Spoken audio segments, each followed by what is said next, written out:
Bonjour à tous, Baptiste Mouflet, analyste pour XTB. On se retrouve cette semaine pour votre émission Matières premières et fondamentaux. Et cette semaine, on va parler de l'or, du gaz naturel, du cacao et du pétrole. C'est parti. Alors l'or, on a eu un peu un patatras sur l'or ce mercredi soir avec la décision de la Fed, ça a un peu remonté le jeudi, parce qu'on a des craintes sur les taux, avec notamment une Fed qui serait plus restrictive en 2025. Alors la Fed, la Réserve fédérale, la Banque centrale américaine, a mis les prix sous pression. Elle a indiqué qu'elle ne souhaitait baisser les prix qu'elle ne souhaitait baisser les taux directeurs que de 50 points de base en 2025 et le marché craint même des hausses de taux pour l'année prochaine. Alors pourquoi est-ce que c'est un problème? On rappelle que l'or est une valeur refuge et elle est en compétition avec une autre valeur refuge que sont les obligations.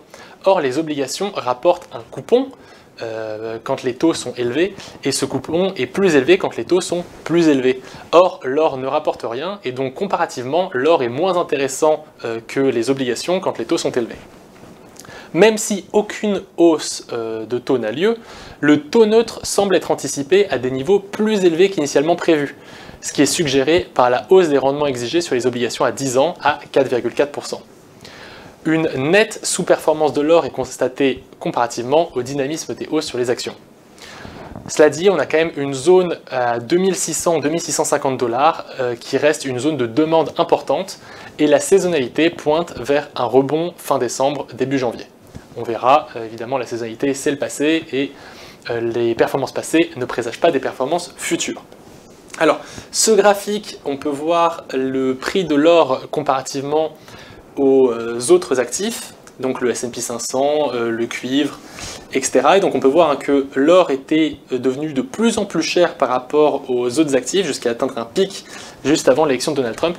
Et depuis l'élection de Donald Trump, on a eu un prix de l'or qui a reculé face aux autres actifs, notamment face au S&P 500. Et maintenant, l'or ne semble plus excessivement cher par rapport aux autres actifs. Maintenant, on va parler du gaz naturel, où on a une consommation qui se réduit avant les fêtes.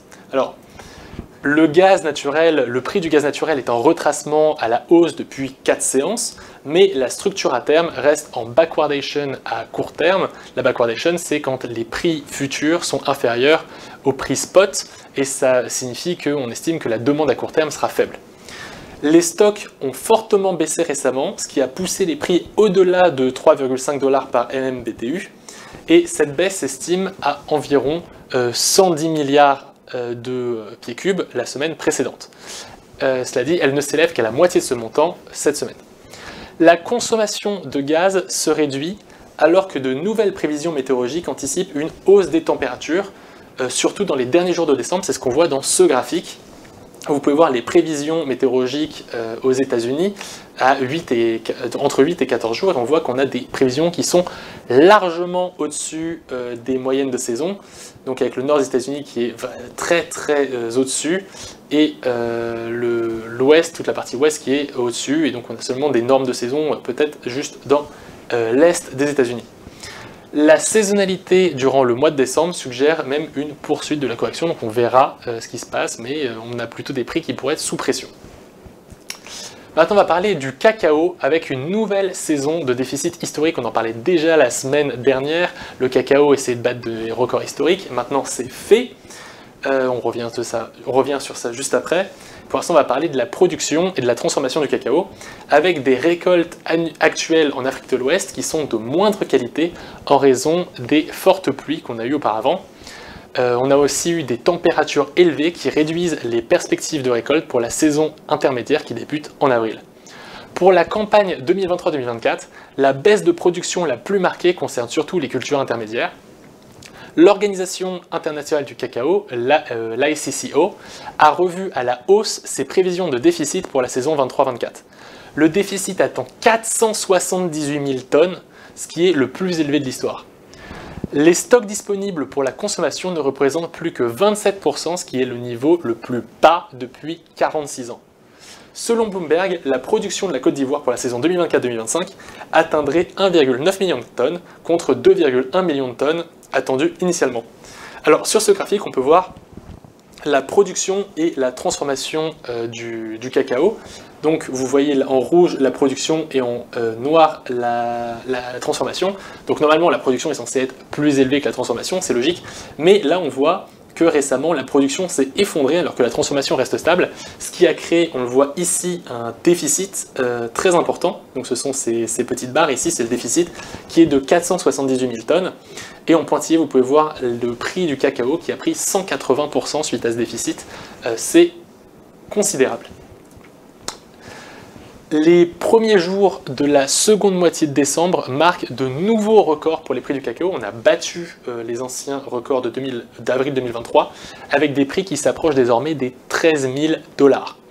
Bien que les livraisons actuelles soient supérieures de 20 à 30% à celles de l'année précédente, les stocks suivis par la CIE continuent de diminuer et atteignent un peu plus de 1,4 million de sacs. Et les niveaux les plus bas enregistrés en 2003-2004 étaient de 1 million de sacs, donc on est en train de s'approcher des stocks les plus faibles. C'est ce qu'on voit sur ce graphique, avec donc en bleu les stocks de cacao qui se sont effondrés complètement et qui arrivent donc au plus bas de 2003-2004. Maintenant, on va parler du pétrole avec les prévisions de la demande qui ont fait plonger les prix. On code vers 71 $, je crois maintenant. Donc on a vraiment des prix qui sont assez faibles sur le pétrole et qui connaît de nouvelles baisses après une révision à la baisse des prévisions de croissance de la demande en 2025 par l'OPEP. Ça a évidemment conduit à reporter son allègement des coupes de production volontaire. La production devrait être désormais rétablie de 180 000 barils par jour en avril pour l'OPEP+, et de 300 000 pour les Émirats Arabes Unis. Le cartel voit également l'offre croître de 1,45 million de barils par jour contre 1,54 million précédemment, donc on aurait plus d'offres. Les prévisions de reprise de la demande s'estiment à 1,1 million de barils par jour en 2025, selon l'Agence internationale de l'énergie, et qui voit également la production des pays hors OPEP+, augmenter de 1,5 million de barils par jour. L'EIA voit de son côté ces chiffres s'élever respectivement de 1,2 million et 1 million de barils par jour, donc tout le monde s'accorde à dire qu'il y aurait plutôt une augmentation de l'offre en 2025, donc ce qui fait pression sur les prix. Cela dit, si on regarde ce graphique, on voit les inventaires, donc les stocks comparatifs par rapport à l'année dernière et par rapport à la moyenne mobile des 5 dernières années. Donc c'est ce qu'on voit en rouge, et le 0 est ici, alors que donc, les stocks sont plus inférieurs quand on monte, hein, c'est une échelle inversée. Donc on a des stocks qui sont en réalité plus faibles que ce qui était il y a un an, et ils sont plus faibles aussi que ce qui était à la moyenne des 5 dernières années. Néanmoins, l'incertitude mondiale importante et la surabondance attendue de l'offre maintiennent le prix du pétrole à des niveaux bas. Donc même si on a des stocks qui sont plus faibles qu'avant, on pense qu'ils vont être tellement élevés l'année prochaine que les stocks sont quand même bas, que les prix sont quand même bas, excusez-moi. Maintenant, on va voir un peu donc les rétablissements volontaires de production de 2,2 millions de barils par jour par l'OPEP. S'ils étaient réintroduits plus tôt, alors le marché pourrait connaître un excédent significatif avec des prix qui pourraient aller jusque sous les 50 $ le baril. En l'absence de reprise de la demande en Chine, en Europe et aux États-Unis, on pourrait avoir la même chose avec des prix qui pourraient aller jusqu'à 50 ou 60 $ le baril, et en fait qui pourraient même se mettre à stimuler l'activité économique et augmenter la demande, ce qui pourrait relancer le prix du baril.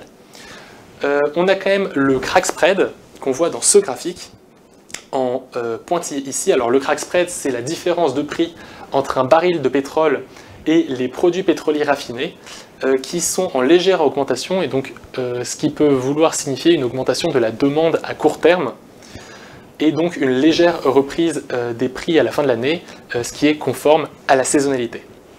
Encore une fois, la saisonnalité, il ne faut pas oublier que les prix du passé ne présagent pas des prix du futur, et donc ce n'est qu'une indication parmi tant d'autres. C'est tout pour moi, j'espère que vous avez appris des choses. Si c'est le cas, n'hésitez pas à liker la vidéo, à vous abonner à la chaîne et à partager cette vidéo si elle vous a plu. Si vous avez des commentaires, n'hésitez pas à les poser, n'hésitez pas à poser vos questions, je réponds toujours à tout. Et on se retrouve la semaine prochaine. C'était Mathis Mouflet pour XTB.